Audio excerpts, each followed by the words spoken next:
Robin Hood movie review. So చాలామంది చూసిన వాళ్ళు ఏమంటున్నారంటే ఇది అంత కొత్తగా లేదు అని అంటున్నారని చెప్పుకోవచ్చు అనమాట. సో వెంకీ కొడుముల భీష్మ తీశారు కదా, సో దానంత రేంజ్లో అయితే ఏం లేదు. సో వార్నర్ గారిని పెట్టింది సర్ప్రైజే కానీ సో ఎలిమెంట్స్ అయితే చాలా బాగున్నాయి. కాకపోతే అక్కడక్కడ చాలా బాగా సాగదీతగా ఉంటుంది. క్లైమాక్స్ అయితే బాగుంది, సాంగ్స్ అయితే బాగున్నాయి అంటున్నారు. సో ఇక్కడ వీళ్ళ డ్యాన్స్ కానీ పర్ఫార్మెన్స్ కానీ ఇద్దరిది డ్యాన్స్ అయితే చాలా చాలా బాగున్నాయి అని అంటున్నారు అని చెప్పుకోవచ్చు అనమాట. సో ఈ సినిమా మీకు నచ్చిందా లేదని కామెంట్ చేయండి. సినిమా అయితే చూసిన వాళ్ళైతే మిక్స్డ్ టాక్ అయితే వస్తుంది అనమాట. కొందరు బాగున్నారు అంటుంటే కొందరు బాగాలేదని అంటున్నారు. సో మీరు చూస్తే మీకు ఎలా ఉందో కూడా కామెంట్ చేయండి.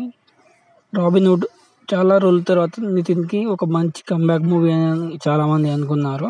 సో ఇది కంబ్యాక్ అవుతుందా లేదా అని చెప్పేసి ఈరోజు కాకుండా మనకు రేపు తెలుస్తుంది అనమాట. ఈరోజు వచ్చే కలెక్షన్తో రేపు తెలుస్తుంది. సో అదేవిధంగా మీరు ఈ సినిమాకు ఎంతగా వెయిట్ చేశారో కామెంట్ చేయండి. సో అదేవిధంగా మ్యాడ్ స్క్వేర్ అయితే పిచ్చ పిచ్చ నచ్చిందని అంటున్నారు. ఒకవేళ మీరు మ్యాడ్ స్క్వేర్ చూసిన సినిమా ఎలా ఉందో కామెంట్ చేయండి. నిన్న వచ్చిన ఎంపురాన్ సినిమా కూడా అంతా ఏం బాగాలేదని అంటున్నారు. వీరధీర శూర సినిమా బాగుందని అంటున్నారు మరి.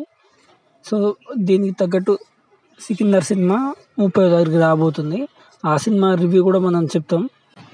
ముక్కలో సినిమా నచ్చిందా లేదా అని కూడా కామెంట్ చేయండి అనమాట. రాబిన్హుడ్ సినిమా మరో భీష్మ కాలేకపోయింది. శ్రీలీల డ్యాన్స్ అయితే బాగాలేదు అని చెప్తున్నారు. Signing off Nagaraj Rathod reviews.